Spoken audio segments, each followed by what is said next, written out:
माता की, हात वरती आगा पाहिजे. भारत माता की, वंदे. छत्रपती शिवाजी महाराज की, छत्रपती संभाजी महाराज की, भगवान महावीर की. मी सर्वप्रथम तीर्थंकर भगवान महावीराच्या चरणी साष्टांग दंडवत अभिवादन करत त्यांच्या जियो और जीने दो या विचाराचं स्मरण करत, अहिंसा सबसे बड़ा धर्म है हा भाव तुमच्यापर्यंत पोहोचवण्याचा संकल्प करत या ठिकाणी उपस्थित आजच्या या कार्यक्रमाचे आदरणीय अध्यक्ष श्री लक्ष्मणजी सावजी, ज्यांनी एकदा नव्हे इतकेदा फोन केले की मी नाही म्हणू शकलो नाही. आणि मी कधीतरी कॉलेजमध्ये असताना वारंवार म्हणायचो की गहरों से डरकर कभी नौका पार नहीं होती, कोशिश करने वाले की कभी हार नहीं होती. गौतम सुरानाजींनी इतके फोन केले की बिना डोर मैं खिंचा चले आया हूँ असं म्हणता येईल. इथं श्री आशिषजी नाहार, श्री पोपटगागजी सुराना, श्री शांतिगागजी दुगड, श्री सुनीलजी बुरड, श्री आशिषजी भन्साळी, श्री सुभाषजी नहार, श्री अनिलजी नहार. कोणाचं नाव सुटलं तर राग मानू नका. मगा ज्यांनी कागद घेऊन दिला त्याचं नाव मी शेवटी सांगेन.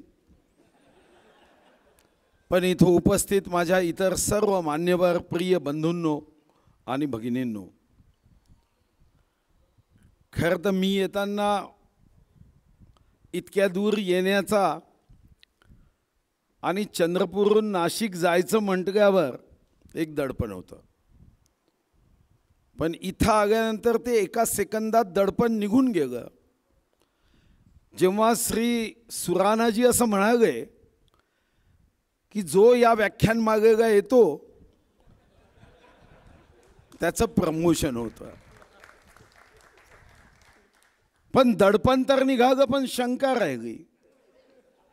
शंका यासाठी राहिली की प्रमोशन व्हायचं असेल तर सरकार कायम राहिलं पाहिजे आणि माझं सरकार कायम राहिलं पाहिजे. हे जेवढं खरं आहे तेवढेच उद्याच्या वक्त्याचं आणि परवाच्या वक्त्याचं नाव बघितल्यावर भीती निर्माण झाली की जर मला प्रमोशन व्हायचं तर मला सरकार कायम ठेवावं लागेल आणि जो जो येतो त्याला प्रमोशन द्यायचं असेल तर या दोघांना पक्षात घ्यावं लागेल. हे दोन्ही खासदार आहेत. पण तुमच्याशी भेटताना खरंच मला मनापासून आनंद होतोय. खरं तर राजकीय क्षेत्रामध्ये ज्या ज्या विषयावर आम्ही भाषणं देतो ती एकूण लोकशाहीमधल्या संदर्भातली, एकमेकाच्या विकासाच्या संदर्भातली किंवा विरोधी मत मांडण्याच्या संदर्भातली असतात. पण आज जेव्हा मी तुमची विषयपत्रिका आणि निमंत्रण पत्रिका बघत होतो, आजचा विषय लोकसभा व विधानसभेच्या गमती जमती आणि त्याला जोडून लोकशाहीची सद्यस्थिती. मी मनात विचार केला की लोकशाहीच्या गमती जमतीमध्येच आजची लोकशाहीची सद्यस्थिती लोक आनंदाने बघत आहेत आणि भारतीय लोकशाहीचं भवितव्य हा तिसरा विषय तुम्ही ठेवलात. मी तुमचं सर्वांचं अभिनंदन करतो की व्याख्यानमाला व्हॉट्सॲपच्या युगामध्ये हे एक दुर्मिळ प्रसंग आहे. पण तो प्रसंग आज या सायखेडकर सभागृहामध्ये भगवान महावीर जन्मकल्याणक सोहळ्यानिमित्ताने आपण व्याख्याने सलग 3 दिवस ठेवली.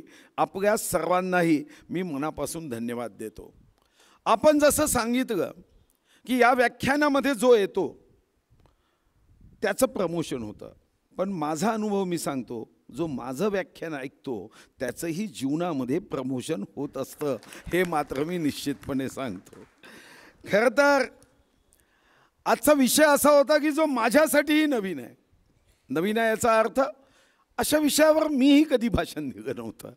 पण मनात विचार केला की आपणही आज या निमित्ताने या विषयावरचं भाषण द्यायला जावं. हे भाषण देताना एक गोष्ट तर तुम्हालाही जाणवेल की कधी कधी चेहऱ्यावर हास्य येईल. मग मी तुम्हाला काय शुभकामना देऊ. तर मी कधीतरी वाचलं होतं की जगामध्ये सर्वात सुंदर कॉस्मेटिक कोणतं. तर कोणी म्हणालं पॅरिस, कोणी म्हणालं लंडन, कोणी म्हणालं न्यूयॉर्क, कोणी म्हणालं लॅक्मे, कोणी म्हणालं डिप्टिक, कोणी म्हणालं शहनाज. एक शेवटचा जो व्यक्ती होता तो म्हणाला जगातलं सर्वात उत्तम कॉस्मेटिक कोणतं असेल तर चेहऱ्यावरचं हास्य. बस मी ईश्वरचरणी हीच प्रार्थना करेन, भगवान महावीराच्या चरणी हीच प्रार्थना करेन की तुमच्या सर्वांच्या चेहऱ्यावर आयुष्याच्या शेवटपर्यंत सुखदुःखाचे कितीही डोंगर येऊ द्या पण चेहऱ्यावरचं हास्य तसंच कायम राहिलं पाहिजे. ही ईश्वराने तुम्हा सर्वांना शक्ती द्यावी ही ईश्वरचरणी प्रार्थना करतो. खरं तर लोकशाहीमध्ये होणाऱ्या गमती जमतीवर जाण्याच्या अगोदर काही 2-3 प्रसंग मीही सांगतो. तसे प्रसंग अनेक असतात पण आपला विषय चौकटीत बंदिस्त आहे. एकूणच लोकशाहीचं महत्त्व तर अनेकदा आपण अधोरेखांकित करतो पण सामान्य व्यक्तींच्या मनात अजूनही आस्था निर्माण झाली का या प्रश्नाचं उत्तर दिलं आणि ताप मोजायला जसं थर्मामीटर असतं तसं त्याचं मत मोजायचं कोणतं मीटर राहिलं तर 75 वर्षाच्या अमृत महोत्सवी वर्षानंतरही अजूनही प्रश्नचिन्ह कायम आहे. मला आठवतं की मी पहिल्यांदा 1995 मार्च महिन्यात आमदार म्हणून निवडून आलो आणि त्याच्या अगोदर मी कॉलेजचा विद्यार्थीच होतो. कारण मी पहिली लोकसभा 1989 लढवली तेव्हा मी एमफिलचा विद्यार्थी होतो. निवडणूक झाल्यावर मी एमफिल फर्स्ट क्लास पास केलं होतं. त्यामुळे 95 तर साधारणतः अंगावरचे जे कपडे असायचे ते जीन पॅन्ट शर्ट असेच असायचे किंवा पॅन्ट शर्ट असायचे. पांढरा कपडा बंगाली पैजामे हा काही आमचा तेव्हाचा काही गणवेश नसायचा. पण मला आठवतं की निळी पॅन्ट निळा एक शर्ट होता आणि मी विधानसभेतून पहिल्यांदा मॅजेस्टिक आमदार निवासमध्ये राहायचो. आमचे कासरीबागांची कन्याई आहे तेही तिथंच राहायचे आणि मी मॅजेस्टिकला आमदार विधानसभेतून जेव्हा बाहेर निघालो एका टॅक्सीत बसलो. टॅक्सी वाले म्हणतो मी मॅजेस्टिक आमदार निवास में छोड़ देना भैया. तो म्हणाला इधर कहाँ गए थे आप. माझ्या लक्षात आलं की अगं मी आमदार आहे हे काही समजलं नाही. म्हणजे काम था. तो सहज बोलताना पुढे म्हणाला कि भाई साहब इस पे एक बार बॉम्ब डाल दिया ना तो महाराष्ट्र की जनता सुखी संपन्न हो जाएगी. तेव्हा माझ्या मनात आलं की ज्या लोकशाहीमध्ये मी पहिल्यांदा आमदार म्हणून मी निवडून गेलो त्या लोकशाहीच्या पवित्र भवनाबद्दल लोकांच्या मनात किती राग आहे, किती द्वेष आहे. असंच निवडणुकीत पहिल्यांदाच निवडणुकीत विजयासाठी मी ताकद गावत होतो कारण लोकसभा पराभूत झालो होतो. लोकसभा तर माझ्या नशिबात दिसत नव्हती, आत्ताही नव्हती.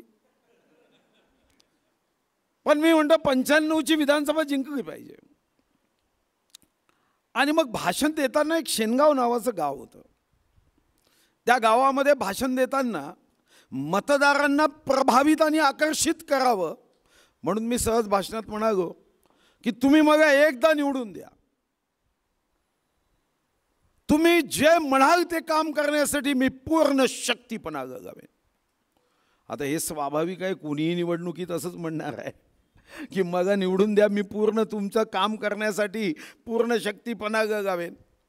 आता मी तर म्हणून दिलं पण घटना नंतर अशी झाली की एक 3-4 महिन्यांनी त्याच गावचा एक तरुण आला. मला म्हणालं की तुम्ही या तारखेला आमच्या गावात आले होते निवडणुकीच्या अगोदर. म्हणतो हो आलो होतो. म्हणतो तुम्ही जिंकलात. म्हणतो हो मी जिंकलो. म्हणालं तुम्ही भाषणात एक वाक्य म्हटलं होतं की तुम्ही मला निवडून द्या, तुमचं कोणतेही काम असू द्या मी पूर्ण शक्तीने करेन. म्हणतं बिलकुल म्हटलं होतं. मग काय. म्हणालं तुम्ही म्हणालात ना कोणतेही काम असू द्या मी पूर्ण शक्तीने करेन, तर माझं एक काम आहे. म्हणतं काय काम आहे. म्हणालं मी 10वी नापास आहे पण माझ्या समोरच्या पाटगाची पोरगी MA पास झालेली आहे, ती मला खूप पसंत आहे, तिच्याशी माझं लग्न गाऊन द्या. मी मनात विचार केला, असं लग्न गावणं हे आमदारांच्या हातात असते तर अर्ध्या आमदारांची तर हिरोईनशीच लग्न गागली असती. लोकांच्या मनामध्ये जो भाव येतो तो भाव हा अशा पद्धतीने येतो. विधानसभेत सहज कधी कधी प्रश्नोत्तरात अशा गमती जमती घडतात. एक तारांकित प्रश्न होता. या तारांकित प्रश्नामध्ये प्रश्न विचारणाऱ्यांनी बांधकाम विभागाच्या PWD राज्यमंत्र्यांना प्रश्न केला होता की एका डेप्युटी इंजिनियरनी रोड रोलर विकून खाल्ला, हे खरं आहे काय? मंत्री उभे झाले, म्हणाले होय हे खरे आहे. मग त्यांनी दुसरा उपप्रश्न विचारला, तुम्ही त्यांना निलंबित करणार काय? मंत्री म्हणाले करू शकत नाही. गोंधळ व्हायचा. अरे रोड रोलर विकून खाल्ला आणि हे म्हणतात की करू शकणार नाही. मग 5 मिनिटं सभागृह स्थगित. मग पुन्हा सभागृह सुरू. पुन्हा तोच प्रश्न की रोड रोलर विकून खाल्ला, तुम्ही त्याला निलंबित करणार आहे का? पुन्हा मी करू शकणार नाही. पुन्हा 10 मिनिटं स्थगित. मग तिसऱ्यांदा जेव्हा सभागृह भरलं तेव्हा अध्यक्षांनी हस्तक्षेप केला. अध्यक्ष म्हणाले, अहो मंत्री महोदय, जर सन्माननीय विधानसभा सदस्य रोड रोलर विकून खाल्ला हे तुम्ही उत्तरात मान्य करतात, पण जेव्हा निलंबनाच्या बद्दल प्रश्न विचारला जातो तेव्हा तुम्ही म्हणता करू शकणार नाही. असं का? ते म्हणाले हे पुढचं ऐकतच तर नाही आहे. मी करू शकणार नाही यासाठी म्हणतोय की त्यांना मागच्याच आठवड्यात निलंबित केलं आहे, मग आता पुन्हा निलंबित कसं करणार? जेव्हा एखाद्या क्षणी न ऐकता अशा गमती जमती अनेकदा घडत असतात. एकदा असंच दारूबंदीच्या संदर्भामध्ये प्रस्ताव आला की महात्मा गांधींच्या जयंतीच्या निमित्ताने दारूबंदी हा सप्ताह केला पाहिजे. आणि विधानसभेत चर्चा सुरू झाली ते एक सदस्य म्हणाला की कशाला दारूबंदी सप्ताह करता, राज्याच्या उत्पादन शुल्काचं उत्पन्नही कमी होईल आणि एवढाच जर तुम्हाला दारूबंदीचा सप्ताह करायचाच असेल तर तो महात्मा गांधींच्या जयंतीच्या दिवशी करण्याच्या ऐवजी मोरारजी देसाईच्या जन्मदिवशी करा. म्हणजे मोरारजी देसाईची जन्मतारीख 29 फरवरी होती, म्हणजे 4 वर्षांनी एकदाच करावा लागेल आणि राज्य सरकारचा खर्च वाचेल. ही त्याच्यामधली सेन्स ऑफ ह्युमर, समयसूचकता असते.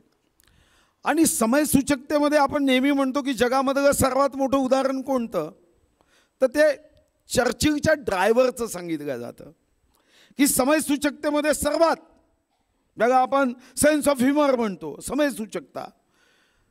तर चर्चिल ब्रिटनमध्ये अनेक ठिकाणी भाषणं देत निघाले आणि भाषणं देत निघाल्यावर आता शेवटी काय भाषणात प्रत्येक मुद्दा आकडे हे तर बदलत नाहीच ना. शेवटी मी जर भारताचा आकडा या भाषणात सांगितलं 28 राज्य 8 केंद्रशासित प्रदेश आहेत, पुढच्या भाषणात तेच असणार आहे. असं असणार नाही आहे की नाशिकमध्ये 28 राज्य आणि पुण्यात गेलो की 29 होईल. तर आकडेवारी विषय हे तेच असतात. आता चर्चिल साहेबांच्या भाषणात फिरता फिरता फिरता फिरता त्या ड्रायव्हरला ते पूर्ण टेक्निकल भाषण पाठ झालं. एका अनोळखी गावात जायचं असताना तो ड्रायव्हर म्हणाला, साहेब आता मग इथं तुमचं भाषण पाठ आहे,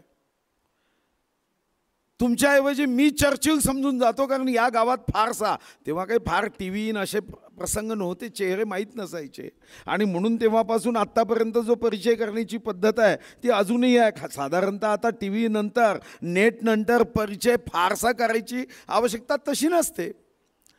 तर ड्रायव्हर म्हणाला की मी तुमच्याऐवजी भाषण देतो. त्यांनी चर्चिलचा सूट घातला, कोट घातला आणि त्यांनी भाषण चर्चिल जसा द्यायचा तसंच्या तसं भाषण दिलं, आकडेवारी बाकी सर्व गोष्टी.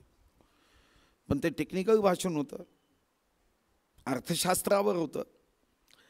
आता त्या भाषणामध्ये जो एक श्रोता होता तो उभा झाला. तो म्हणाला, मिस्टर चर्चिल, मग या विषयावर अजून जास्तीची माहिती तुमच्याकडून पाहिजे. आणि तिथं ड्रायव्हरची गडबड झाली, कारण त्याला बाकी काहीच माहीत नाही. त्यांनी भाषण फक्त तेवढं पाठ केलं होतं. पण सेन्स ऑफ ह्युमर, तो म्हणाला अरे ही माहिती ही एवढी सर्वसामान्य आहे, हे माझा ड्रायव्हर सांगू शकेल. आणि चर्चिलकडे बोट दाखवलं, म्हणजे हा माझा ड्रायव्हर सांगेल. आणि मग चर्चिलने उत्तर दिलं. आता हे सेन्स ऑफ ह्युमर आहे. आपल्याला लोकसभेमधलं ते उदाहरण तर अनेकांनी ऐकलं, पण मी आता सुरुवात करताना मुद्दाम ते उदाहरण देतो की जेव्हा अक्साई चीनच्या संदर्भात प्रश्न आला की अक्साई चीनची भूमी चीनच्या ताब्यात आहे आणि हजारो एकर जमीन चीनच्या ताब्यात होती. प्रश्न विचारणाऱ्या खासदारांनी विचारला की ही अक्साई चीनची जमीन भारत चीनच्या ताब्यातून का आणू शकत नाही. पंडित नेहरू वादळे, ते म्हणाले त्या जमिनीवर एकही गवताचं पान उगवत नाही, त्या जमिनीचा कशासाठी तुम्ही मोह धरलाय. तो खासदार ताबडतोब म्हणाला मग तुमच्या डोक्यावर जर केस उगवत नसेल म्हणून डोकं काही शरीराच्या पासून तोडल्या थोडी जातं. ही समयसूचकता ही लोकसभेतली अनेकदा ही उदाहरणासहित देण्यात आली. खरं तर एकदा असंच एका ठिकाणी प्रश्न विचारला गेला आणि संसदेत प्रश्न विचारणाऱ्यांनी विचारला की आपण यशस्वी राजकारणाची व्याख्या काय कराल. आणि तातडीने तेव्हा तिथं असणारे एक समयसूचक खासदार उभे झाले. ते म्हणाले यशस्वी राजकीय नेत्याची व्याख्या म्हणजे जो राजकारणी मनुष्य आज काय करणार आहे हे ठासून सांगतो, आज काय करणार आहे हे ठासून सांगतो व दुसऱ्या दिवसानंतर ते का करू शकला नाही याचे सुरेख स्पष्टीकरण देतो, तो सर्वात उत्तम राजकारणी. आता विधानसभेमध्ये सुद्धा अशा अनेक गमती होतात, पण कधीकधी या अगोदर काही लोकप्रतिनिधी असे असायचे की जे ग्रामीण भागातून यायचे. एक असाच प्रसंग रेल्वेच्या संदर्भामध्ये जे रेल्वेचे अधिकारी रेल्वे सगुणनी प्रवास करतात त्या संदर्भातला होता. आणि मंत्री महोदयांनी रेल्वे सगुण याचा संदर्भातला उत्तर दिलं. एक खासदार उभे झाले, ते म्हणाले की या रेल्वे सगुणमध्ये खासदारांच्याही कटिंगची व्यवस्था केल्या जाईल का. तेव्हा रेल्वे मंत्र्यांनी सांगितलं हे रेल्वे सगुण नाव आहे, तिथं सगुण नाही. अधिकारी ज्या रेल्वेच्या डब्यामधून जातात त्याला आपण सगुण कोच म्हणतो. आणि मग संसदेमध्ये त्यानंतर एक जबरदस्त हास्य हे निर्माण झालं. एक चचा आग्रह तुम्हाला माहिती आहे की जेव्हा संयुक्त महाराष्ट्राची चळवळ सुरू झाली तेव्हा आचार्य अत्रे यांनी विधानसभेत या संदर्भामध्ये संयुक्त महाराष्ट्र करणारच, संयुक्त महाराष्ट्र घेणारच. ते यशवंतराव चव्हाण साहेब तेव्हा मुख्यमंत्री होते, ते उभे म्हणाले ओ अत्रेजी कशाला चळगावताय, घेणारच करणारच. ते अत्रे सुद्धा एवढे समयसूचक होते, ते म्हणाले साहेब तुमच्या नावातला च काढून टाका. आणि मग त्यानंतर सारी विधानसभा हे हास्यामध्ये सारी विधानसभा गेली. एका याच्यामध्ये दारूबंदी मंत्री दारूच्या संदर्भातली माहिती देत होते आणि तेव्हा आचार्य अत्रे त्यांना म्हणाले की तुम्हाला इतकी विस्तृत दारूची माहिती कशी काय. आणि मग त्या साऱ्या सभागृहामध्ये एक नवीन हास्य निर्माण झालं. विधानसभा अध्यक्ष स्वर्गीय बाबासाहेब कुपेकर असताना एका चर्चेच्या प्रसंगी म्हणाले की आता मी फक्त दोघांना संधी देईल, एक पुरुष आमदार आणि एक स्त्री आमदार. आता स्वर्गीय बाबासाहेब कुपेकर तर म्हणालेत की मी फक्त आता यानंतर दोघांना संधी देईल आणि या प्रस्तावावरची चर्चा थांबवेन. मग एक पुरुष सदस्य बोलला, एक महिला सदस्य बोलले आणि मग त्यानंतर अजून एक उभा झाला मग बघू द्या. तेव्हा बाबासाहेब कुपेकर म्हणाले एक पुरुष आणि एक स्त्री ठरवलं होतं, तुम्ही कोणत्या कॅटेगरीत येतात. ताबडतोब ते खालती बसले, कारण त्याच्याशिवाय तिसऱ्या कॅटेगरीमध्ये जायला कोणीही तयार होत नव्हते. म्हणून या ठिकाणी असाच एक डेंटल हॉस्पिटलचा प्रश्न होता. डॉक्टर मंडलिक हे उपमंत्र्यांना म्हणाले की तुम्ही मुंबई येथील डेंटल कॉलेजच्या इमारतीबद्दल प्रश्न होता आणि ते म्हणाले की तुम्ही या इमारतीला भेट केव्हा दिली. तेव्हा नामदार वर्तक होते, ते म्हणाले 7-8 महिन्यापूर्वी.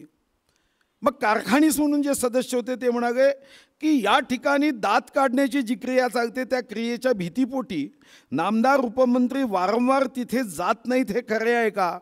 तेव्हा मंत्री म्हणाले हा अनुभवाचा प्रश्न आहे. माननीय अध्यक्ष म्हणाले डेंटल कॉलेज संबंधीचा प्रश्न असला तरी माननीय सदस्यांनी दात खाऊन प्रश्न विचारायची आवश्यकता नाही. आणि मग तेव्हा एक सन्माननीय सदस्य धुगप होते, ते म्हणाले की माननीय सदस्य कारखानीस आत्ताच तेथे दात काढून आले आहेत म्हणून त्यांचा कॉलेजवर दात दिसतो. आणि मग तिथं आपल्याला माहीत आहे की हास्यकल्लोळ झाला. पहिल्यांदा सभागृहामध्ये एक मंत्री असतील, सचिव असतील यांच्या फोनची डायरी दिली जायची. आता या डायरीमध्ये चुकून जी छोटी फोन डिरेक्टरी दिली जाते त्याच्यामध्ये मंत्र्यांचे, उपमंत्र्यांचे, आता उपमंत्री आजकाल सध्या राहत नाही पण तेव्हा उपमंत्री असायचे, असे महिला मंत्री होते की ज्यांच्यासमोर एक प्रिंटिंग मिस्टेक झाली. त्यामध्ये प्रभाताई राव आता नाही आहेत आपल्यात आणि प्रतिभाताई पाटील ह्या मंत्री होत्या आणि त्यांच्यासमोर मिस प्रभाराव आणि मिस प्रतिभा पाटील असा आला. सन्माननीय सदस्यांनी प्रश्न विचारला, धोंडगे म्हणून सदस्य होते आणि त्यांनी डिरेक्टरीचा उल्लेख करत विचारला की त्या मिसप्रिंटची दुरुस्ती होईल का, कारण हे त्यांच्यावरचं भयानक संकट आहे. त्या मिसप्रिंटची दुरुस्ती अध्यक्ष म्हणाले त्यांच्या आयुष्यामध्ये आधीच झालेली आहे, त्यामुळे हे मिसप्रिंट ही दुरुस्ती आता करायची गरज नाही, कारण त्यांची लग्न ही त्या अगोदरच झालेली होती. हे आपल्याला त्या दृष्टीने अध्यक्षांनी लक्षात आणून दिलं. औरंगाबादमध्ये म्हणजे आता छत्रपती संभाजीनगर तेव्हाचा औरंगाबाद, त्याच्या वेड्याच्या हॉस्पिटल उघडण्याचा एक प्रश्न आला आणि प्रश्नोत्तर होतं की मराठवाड्यातील वेड्यांची संख्या या राज्यातील इतर विभागातील वेड्यांच्या संख्येच्या मानाने अल्प आहे, म्हणून या प्रश्नाच्या बाबतीत वेड्यांच्या हॉस्पिटल बांधण्यामध्ये दिरंगाई झाली का. तर तेव्हा नामदार MD चौधरी हे म्हणाले की मराठवाडा विभागात शहाण्यांची संख्या जास्त आहे याची मला कल्पना आहे, पण त्या ठिकाणी जे शहाण्यांची संख्या आहे हे वेड्यांचं हॉस्पिटल दिरंगाईनी बांधण्यासाठी म्हणून अडचणीचं नसून या ठिकाणी मात्र जे मराठवाड्याचे वेडे आहेत त्यांना आम्ही ठाण्यामध्ये ॲडमिशन देतो. मग पुन्हा मंत्री महोदय म्हणाले पण तिथं किती आहे मराठवाड्याचे. तेव्हा ते म्हणाले की मी सन्माननीय सदस्यांना ठाण्याच्या वेड्याच्या हॉस्पिटलमध्ये काही दिवस मुक्कामानी पाठवेन, म्हणजे त्यांना लक्षात येईल की मराठवाड्याचे वेडे तिथं किती आहे.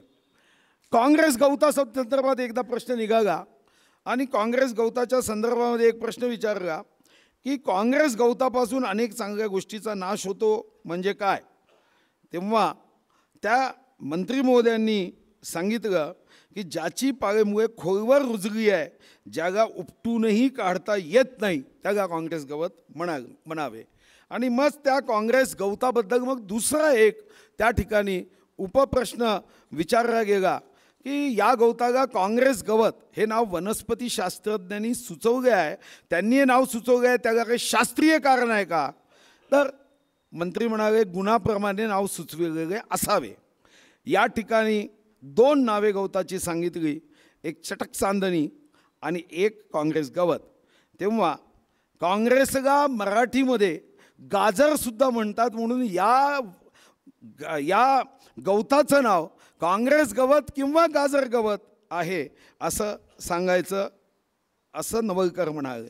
मग सरनायक म्हणून एक आमदार होते, ते म्हणाले ज्यांना जास्त खाजवून घ्यायची सवय असेल त्यांनी काँग्रेस गवतामध्ये एकदा स्वतःला हात घालून बघावा, म्हणजे त्याला जी खाच लागेल. आणि मग मंत्री महोदय जेव्हा असं त्याला हसत म्हणाले की काँग्रेस गवतापासून हानी होते असं म्हणणं योग्य नाही, पण जो काँग्रेसला हात लावतो त्याला म्हणजे काँग्रेस गवताला त्याला खाज मात्र निश्चित सुटते. आजपर्यंत मृत्यू झाल्याचा एकही उदाहरण नाही. आणि त्याच्यावर पुन्हा डिटेल जागं त्याच्यावर मी जाणार नाही. एकदा शेषराव वानखेडेच्या संदर्भातले काही गमती जाग्यात, पण यामध्ये बनावट लिपस्टिक आणि चुंबन असा विधानसभेत प्रश्न आला आणि एक सदस्य होते FM पिंटो आणि मोठ्या तावातावाने ते सांगायला लागले की बनावट लिपस्टिक किंवा बनावट प्रसाधन यामुळे खूप नुकसान होतं. माननीय अध्यक्षांनी त्यांना सहज विचारलं आणि माननीय अध्यक्ष त्यांना म्हणाले की तुम्ही प्रश्न विचारला हा तुमच्या अनुभवाचा आहे का. आणि अध्यक्ष मग तेव्हा दुसऱ्या सदस्यांनी विचारलं की अध्यक्ष महाराज ही लिपस्टिक वापरल्यामुळे ओठाल्या पुळ्या उठतात व त्यामुळे आत्ता सन्माननीय सदस्य श्री FM पिंटो यांना स्वतःच्या पत्नीचं चुंबन घेता येत नाही, हे खरं आहे का याचं उत्तर सभागृहाने द्यावं. तेव्हा मात्र त्यामध्ये एक हास्य हे निर्माण झालं. एक पाण्याच्या संदर्भामध्ये एक प्रश्न उपस्थित झाला. मुंबईच्या चर्चगेट भागात आमदार निवास आहे आकाशवाणी आणि त्या आकाशवाणीमध्ये पाण्याची टंचाई होती. बानखेडे नावाचे आमदार होते. ते म्हणाले की आमदार निवासात सकाळच्या प्रहरी पाण्याच्या अभावी बाथरूममध्ये अडकून पडावे लागले याची शासनाला व मंत्री महोदयांना माहीत आहेत का. त्यावर आमदार केशवराव धोंडगे म्हणाले की कोणत्या पाण्याची टंचाई आहे. ते म्हणाले की पुढे आमदारांच्या नशिबी पूर्वी किती पाणी देण्यात येत होते आणि आता टँकरने पाणी देताना किती देण्यात येत आहे.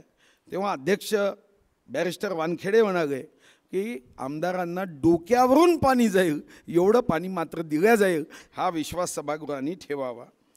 एक संदर्भामध्ये श्री केशवराव धोंडगेंच्या याच्या संदर्भात एक योगासनाच्या शिक्षणाचे प्रसार कार्य यावर एक 76मध्ये प्रश्न विचारला गेला आणि त्यामध्ये सुशीलकुमार शिंदेजी आणि मंत्री होते तेव्हा आणि त्यांच्यामध्ये विविध आसनं दाखवण्यात आली. तेव्हा केशवराव धोंडगे म्हणाले एकूण किती आसने यामध्ये दाखवले आहे. सुशीलकुमार शिंदेजी म्हणाले की याची माहिती माझ्याकडे नाही. मग केशवराव धोंडगे म्हणाले अध्यक्ष महाराज कोणकोणती आसने दाखवली आहेत याची माहिती माझ्या माननीय राज्यमंत्री यांच्याकडे असली पाहिजे. सभाध्यक्ष म्हणाले तुम्ही चिंता करू नका, त्यात सर्वांग आसने आहेत याची खात्री करा. आणि मग विधानसभेमध्ये त्याचा एक हास्य निर्माण झालं. एक ड्रायव्हरचा पगार वाढवण्यासाठी एक विषय चर्चेला आला. तेव्हा म्हणाले की ड्रायव्हरचा पगार वाढवला पाहिजे आणि केशवराव धोंडगे म्हणाले कारण ड्रायव्हरला त्या गाडीमध्ये बसणाऱ्या सर्व मंत्र्यांच्या भानगडी माहीत असतात म्हणून त्यांचा पगार वाढवणे हे गरजेचं आहे असं तेव्हा धोंडगे म्हणाले. तर वसंतराव नाईक म्हणाले की हे फक्त मंत्र्यांच्या ड्रायव्हरपुरतं नाही, सन्माननीय सदस्य केशवराव धोंडगे यांच्याही गाडीच्या ड्रायव्हरचाही पगार वाढवला पाहिजे कारण या फक्त मंत्र्यापुरत्या मर्यादित नाही, त्या आमदारांच्याही भानगडीपर्यंत त्या पोचू शकतात. आता एकदा महाराष्ट्राचा तमाशा अवलोकला याच्या संदर्भामध्ये एक चर्चा सुरू होती आणि चर्चा सुरू असताना त्यामध्ये काही गोष्टींच्या संदर्भात उपप्रश्न वगैरे होत होते. तेव्हा एका सदस्याने विचारलं की आम्हाला तुम्ही या तमाशा कलाकारांची नावे सांगू शकाल का, पत्ते सांगू शकाल का. तर अध्यक्ष म्हणाले की मंत्री महोदय फक्त नावे सांगा, पत्ते सांगू नका, अन्यथा विधानसभेमध्ये सदस्यांची अनुपस्थितीचा सामना आपल्याला करावा लागेल. एकदा या संजय गांधी नॅशनल पार्कमधल्या सिंहिणीचा प्रश्न आला आणि तेव्हा मग विचारलं की किती सिंह आहे, 16. उपप्रश्न विचारले याच्यात सिंह किती, सिंहीण किती, पिल्ले किती. मग 6 सिंह आहे, 6 सिंहीण आहे, 4 पिल्ले आहे. मग पुन्हा उपप्रश्न विचारला की या सिंहांना सिंहिणींना नाव दिलं आहे का. मग त्यांनी सांगितलं हो नाव दिलं आहे. म्हणाले यापैकी एका सिंहिणीचं नाव मधुबागा आहे का. तर ते म्हणाले हो एका सिंहिणीचं नाव मधुबागा आहे. मग प्रमोद नवलकरजी होते ते म्हणाले की या मधुबागा सिंहिणीला आपण ओळखायचं कसं. तेव्हा अध्यक्ष म्हणाले याची चिंता तुम्ही करू नका, ते सिंह बघून घेईल आणि मधुबागा सिंहीण कोण आहे हे ते बघतील असं तेव्हा विचारलं. कोकणामध्ये STच्या गाड्यांना अपघात घडत होते आणि त्याबद्दल प्रश्नोत्तराच्या तासात चर्चा होती आणि विशेषतः रात्रीच्या गाड्यांना अपघात मोठ्या प्रमाणावर घडतात याबद्दल अनेक सदस्य रागावून प्रश्न विचारत होते. एक ब्रह्मचारी असणारे आमदार होते, त्यांनी प्रश्न उपस्थित केला की एस टीकडून लोकांना चांगली सेवा व्हावी म्हणून रात राहण्या सुरू करण्यात आलं आहे, पण आता रात राहण्याच्या ऐवजी रात दासी असा प्रकार पुढे येणार आहे का? तेव्हा बॅरिस्टर वानखेडेजी म्हणाले, राणी काय, दासी काय आणि रात्र काय याचा उपयोग तुम्हाला काय? तुम्ही तर ब्रह्मचारी आहे, म्हणून तुम्ही यावर जास्त खोलात जाऊ नका, हे अनेकदा त्याच्यावर चर्चा होताना त्यांनी सांगितलं. एकदा महात्मा गांधीजी आणि दारूचे परमिट याच्यावर एक औचित्याचा मुद्दा हा आणण्यात आला होता आणि तेव्हा एक दारूचं परमिट हे मोहनदास करमचंद गांधी यांच्या नावाने दिलेलं दारूचं ते परमिट हे स्वर्गीय प्रमोद नवलकरांनी हे त्यामध्ये केलं होतं. ते तर बोगसच होतं, पण जेव्हा महात्मा गांधींच्या नावाचं परमिट आलं त्यानंतर मात्र विधानसभेमध्ये एक हास्य निर्माण झालं, कारण यामध्ये परमिट हे महात्मा गांधींच्या नावाचं होतं. एक कानामात्रा नसलेले मंत्री म्हणून तेव्हा छगन, बबन, मदन, छगन भुजबळ होते, बबन पाचपुते होते, मदन बापना होते. तेव्हा पवारसाहेबांना उद्देशून एक सदस्य सभागृहात म्हणाला की पवारसाहेब, तुमच्या मंत्रिमंडळात छगन, बबन, मदन अशी कानामात्रा नसलेल्या मंत्र्याचा समावेश झाला, त्यावर कडी म्हणजे मदन ओरिजिनल तर छगन आणि बबन हे स्थलांतरित आहे, असं जेव्हा त्यामध्ये चर्चेचा भाग झाला तेव्हा निश्चितपणे या संदर्भामध्ये हास्य निर्माण झालं. साक्षरतेच्या बाबतीत चर्चा सुरू होती आणि साक्षरतेच्या चर्चेमध्ये जेव्हा अभिमानाने मंत्री महोदय सांगत होते की आम्ही महाराष्ट्राला मोठ्या वेगाने साक्षर करतो आहे, तेव्हा एक सदस्य उभे राहिले एक कागद घेऊन, म्हणाले, हो तुम्ही सर्वांना साक्षर मोठ्या अभिमानाने सांगत आहात, आत्ताच या वर्धा जिल्ह्यातील जंगली वडगाव या गावाने माझं गाव हे संपूर्ण साक्षर झालं असं सर्टिफिकेट सरपंचांनी अंगठा मारून दिलं आहे आणि तुम्ही सांगत आहात की सारं सरपंच झालं आहे. आता इंग्रजी शब्दाचं ट्रान्सलेशन म्हणजे भाषांतर हे विधानसभेमध्ये खरं तर नियम 22मध्ये का आहे माहीत नाही, आता बदललं पाहिजे, पण विधानसभेचं कामकाज हे मराठी किंवा हिंदी किंवा इंग्रजीमध्ये चालवता येतं. आणि तेव्हा मग विधेयक अजूनही म्हणजे या क्षणापर्यंत आपल्याला इंग्रजीमध्ये राज्यपाल महोदयांना त्याच्या कॉपीज पाठवाव्या लागतात. पण असंच एकदा गंमत झाली की त्याचं भाषांतर करताना इंग्रजीमध्ये ज्याला आपण वर्क्स कमिटी म्हणतो त्याला मराठीत भाषांतर करताना कोणीतरी काम समिती असं त्याचं भाषांतर केलं आणि मग विधानसभेत चर्चा सुरू झाली की आता सरकारने धर्म, अर्थ, काम, मोक्ष या 4 पुरुषार्थात काम महत्त्वाचं आहे आणि म्हणून भाषांतर करताना वर्क्स कमिटीला बदलवून आता काम समिती हे ठीक आहे, पण आता यामध्ये काम समितीला अजून पुढे नेऊ नका, नाहीतर सभागृहातले सारे सदस्य कोणत्या तरी इतर कामातच गुंतेल असं तेव्हा सांगितलं गेलं. आता या ठिकाणी गमती जमतीचे अनेक प्रसंग हे विधानसभेत येत असतात आणि योगायोग असतील, जसं एका विधानसभेच्या प्रश्नोत्तराचा तास सुरू होता आणि स्वरूपसिंग नाईक हे वाघाच्या शिकारीबाबत उत्तर देत होते. उत्तर देताना अचानकपणे भाजपचे, आज आमच्यात नाही, माझे चांगले संबंध होते, स्वर्गीय राम आसवगे यांनी प्रश्न विचारला वाघाच्या बाबतीत. तेव्हा दत्ता पाटील साहेब आमदार होते, ते म्हणाले आता वाघानंतर अस्वल उभं झालं आहे, त्यामुळे अस्वल उभं झाल्याने स्वरूपसिंग नाईकांनी या संदर्भात उत्तर योग्य पद्धतीने दिलं पाहिजे. तेव्हा मधुकरराव चौधरी अध्यक्ष होते, ते म्हणाले की हा योगायोग आहे की वाघाची चर्चा होतानाच वाघाच्या मृत्यूसंदर्भात अस्वल हे जास्त गंभीर होते आहे हे त्यामध्ये सांगण्यात आलं.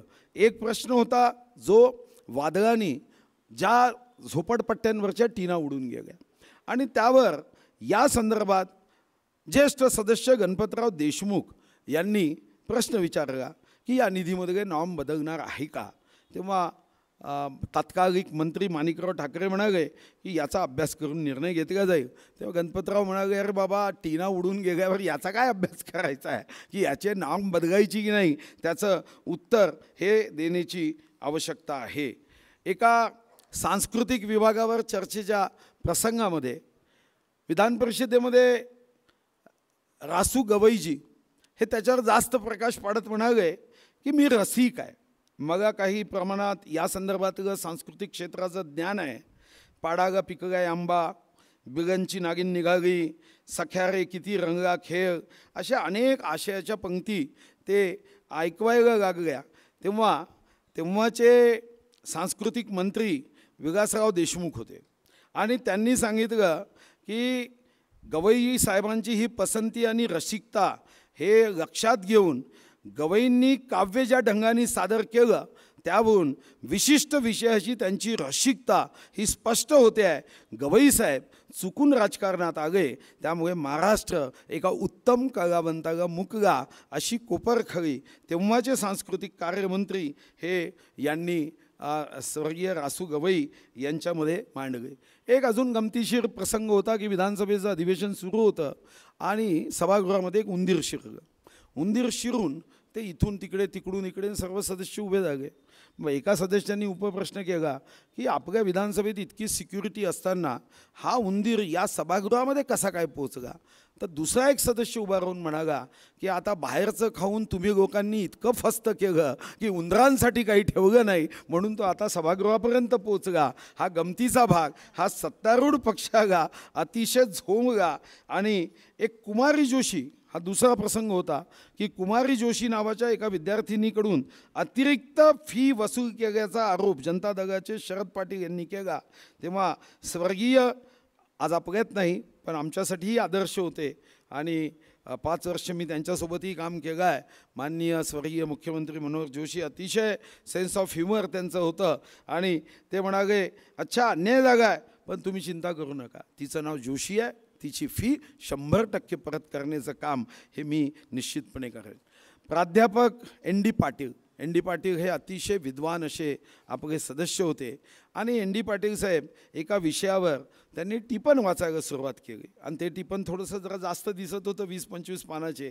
तेव्हा विरोधी पक्षनेत्या श्रीमती प्रतिभा पाटील होत्या. त्या म्हणाल्या की अध्यक्ष महाराज सन्माननीय सदस्य प्राध्यापक आहेत हे खरं आहे, म्हणून त्यांनी काही प्रत्येक विषयावर 45 मिनटं बोललंच पाहिजे का. तेव्हा एन डी पाटील शांतपणाने म्हणाले की 45 मिनटं बोलायचं की 15 मिनटं बोलायचं हे समोर असणाऱ्या विद्यार्थ्याच्या बुद्धिमत्तेवर अवलंबून असते. आणि त्यानंतर मात्र त्या विरोधी पक्ष म्हणून त्या खजीर झाल्या. बॅरिस्टर अंतुगेजी मुख्यमंत्री असताना नानाभाऊ एंबडवार हे वन खात्याचे मंत्री होते. ते लांब दाढी ठेवत असत. महसूल व वन विभागाच्या मागण्यांच्या सभागृहामध्ये त्या ठिकाणी या संदर्भातला प्रश्न निघाला आणि हा प्रश्न निघाला असतानाच त्या ठिकाणी सन्माननीय अंतुगे साहेबांनी नानाभाऊ एंबडवार यांना सांगितलं की तुम्ही लांब दाढी ठेवता तशीच लांब वृक्ष लावण्यासाठी मात्र तुम्ही आणि खात्याने काम केलं पाहिजे. एकदा हत्तीच्या संदर्भात चर्चा सुरू होती आणि सन्माननीय सदस्य गुरुनाथ कुलकर्णी यांनी प्रश्न मांडला की आपण हत्तीला आपल्या राज्यात आलेल्या हत्तींना पुन्हा बाहेर काढण्यासाठी एलिफंट गो टू होम असे बोर्ड लावले पाहिजेत. ते म्हणाले की मागे आम्ही लावलेत एलिफंट गो टू होम पण तरीही हत्ती गेले नाहीत. तेव्हा मंत्री महोदय असं म्हणाले की ते आमची चूक झाली, आम्ही बोर्ड इंग्रजीत लावले, हत्ती कर्नाटकमधून आले होते, आम्ही जर कन्नड भाषेत बोर्ड लावले असते तर हत्ती हे नक्कीच गेले असते हे त्यांनी त्यावेळी आपल्याला सांगितलं होतं. एक नवीन सदस्य आला आणि त्यांनी अचानकपणे स्वर्गीय बाबासाहेब कुपेकर असताना अचानक माईकवर उभे राहून ते बघायला लागले. तर विधानसभेत कोणत्या आयुधावर बघायचं असतं, मग ते तारांकित असेल अतारांकित असेल, अर्धा तास असेल, प्रश्नावर उपस्थित अर्धा तास असेल, अशासकीय विधेयक असेल, अशा विविध आयुधांवर बघावं लागतं. ते नवीन सदस्याला म्हणाले ओ सन्माननीय सदस्य महोदय तुम्ही कोणत्या आयुधावर बोलतायत. ते म्हणाले मी या माईकवर बोलतो आहे, त्याला आयुध कशाला लावा, हेच माझं आयुध आहे. आणि तेव्हा मात्र त्यामध्ये अनेक मोठं हास्य हे त्यामध्ये निघालं. एक प्रसंग असताना सन्माननीय सदस्य रामदास कदमजी हे म्हणाले की आम्हाला म्हातारी मेल्याचं दुःख नाही आहे, काल सोकावतो आपण ही म्हणतो. स्वर्गीय आर आर पाटील उभे झाले ते म्हणाले की या महाराष्ट्राच्या सर्व म्हाताऱ्यांनी यांना कदापिही माफ करू नये, कारण यांना म्हातारी मेल्याचं कधीच दुःख नसतं, यांना फक्त स्वतःची चिंता असते. आम्ही तर मात्र महाराष्ट्राच्या साऱ्या म्हाताऱ्यांना उदंड आयुष्यासाठी शुभकामना देतो, शतायू व्हा. आणि मग तिथं ती गंमत ही तिथं झाली. तुरुंगात हवा खाणाऱ्यांकडे फारसे सन्मानाने पाहिलं जात नाही, पण एकदा तुरुंगाच्या संदर्भामध्ये चर्चा सुरू झाली आणि मग स्पर्धा सुरू झाली. आणि ती स्पर्धा सुरू झाल्यावर अनेक आमदार आपले, मी 10 दिवस जेलमध्ये होतो, ते 20 दिवस जेलमध्ये होते, ते इथं जेलमध्ये होते, असं सर्व सांगत होते.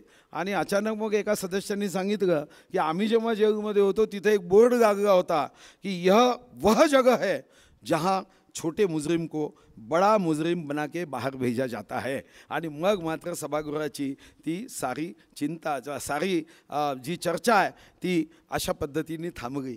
खरं तर वेळेच्या अभावी मी अनेक गोष्टी सांगू शकलो नाही, तर अशा गमती जमती होत असतात सभागृहामध्ये. जेव्हा वाद प्रतिवाद मुद्द्यावरून गुद्द्यावर वातावरण जातं तेव्हा एखादी गंमत जम्मत ही आनंद देऊन जाते. आणि मला विश्वास आहे की मला याची जाणीव आहे की मी राजकारणावर आज काहीही बोललो नाही, पण उद्याचे दोन्ही उद्यान परवाचा विषय तर राजकारणावरच राहणार आहे. आणि तो विषय मांडताना आमच्या पक्षावर, आमच्या सरकारवर टीका होईल हा मला विश्वास आहे. आणि म्हणून त्या दोघेही वक्त्यांच्या भाषणानंतर फक्त माझं एक उदाहरण लक्षात ठेवून मग तुम्ही उद्या दोन्ही भाषणं पाहायची, कारण उद्या ते टीका आमच्यावर करणार आहे. असंच एक ENT स्पेशालिस्टकडे एक पतिदेव गेला आणि तो पतिदेव ENT स्पेशालिस्टकडे जाऊन म्हणाला की माझ्या पत्नीला ऐकू येत नाही, त्याला औषध द्या. तर ENT स्पेशालिस्ट म्हणाला की पेशंट पाहिल्याशिवाय तर मी औषध देऊच शकत नाही, कारण पेशंट बघावं लागेल. तो पतिदेव म्हणाला की माझ्या पत्नीला हे मान्यच नाही की तिला ऐकू येत नाही.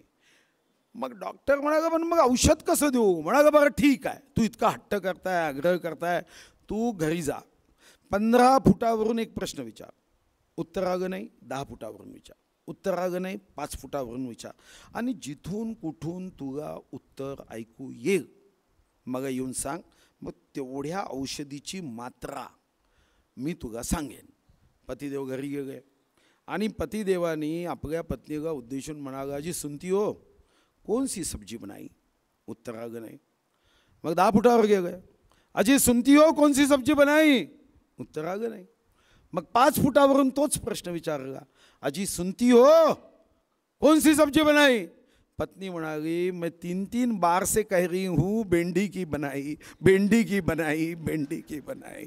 बहिरा हा होता आणि पत्नीवर बहिरी आहे असं समजत होता. उद्या परवा असं व्हायची शक्यता आहे, तेवढं मात्र लक्षात ठेवा. खूप खूप आपल्या सर्वांना धन्यवाद. अध्यक्षीय भाषण लक्ष्मण सावजी साहेब बोलतील, त्यानंतर राष्ट्रगीताने सांगता होईल. आज आमचे नेते सुधीर भाऊंना भेटण्याचा आणि ऐकण्याचा आपल्या सगळ्यांना योग आला आणि मला विशेष आनंद झाला त्या विषयाचा की आदरणीय भाऊंची भाषणं ही सभागृहातल्या अर्थसंकल्पावरची असतील, गृह खात्यावर चर्चेचे असतील किंवा राज्यपालांच्या अभिभाषणावर चर्चेतले असतील, तसं भाऊंचं पहाडी आवाजातलं जे एक अत्युच्च कोटीतलं जे भाषण असतं ते आपण नेहमी अनुभवतो. आणि आज भाऊंना तसा एखादा विषय द्यायचा आहे, तो हा विषय का दिला याचं मला अजूनही कोड आहे. कारण भाऊंची ती भाषणं ऐकण्यामध्ये शौर्य असतं, एक उत्कटता असते. आणि आज भाऊंच्याकडनं आपण अनेक आजी माजी विधानसभा सदस्यांची, जुन्या नेत्यांची नावं या निमित्तानं आपल्या कानावरून गेली आणि त्या सगळ्या प्रसंग सगळ्यांना आठवले. सभागृहामध्ये अनेक मान्यवर बसलेले आहेत, माजी लोकप्रतिनिधी आहेत, आजी आहेत आणि भावी आहेत, कारण महापालिका जवळ आले त्याच्यामुळं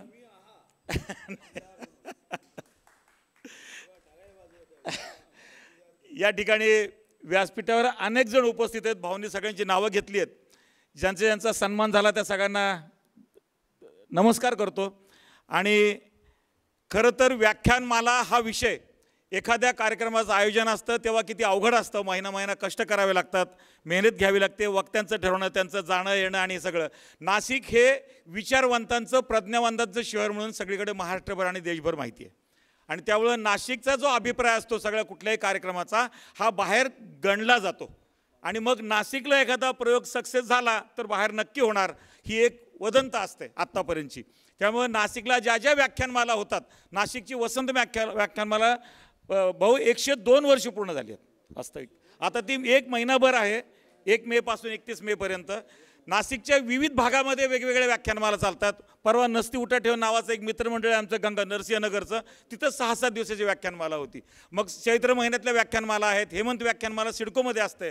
आणि या व्याख्यानांच्या रूपानं आत्ता एवढं जरी डिजिटल झालं असलं, संगणकीकरण झालं असलं, एवढी प्रसारमाध्यमांची रेलचेल असली तरीसुद्धा माणसानं माणसाशी केलेला संवाद हा अधिक भावतो. आणि म्हणून आजच्या युगात ही व्याख्यानं वेगवेगळ्या विषयावरची निश्चित आपल्या सगळ्यांना उपकृत ठरतात. मी एका चांगल्या उपक्रमाचं आयोजन आपण सालाबादप्रमाणे याही वर्षी केलं, याबद्दल संयोजकांना मनपूर्वक धन्यवाद देतो.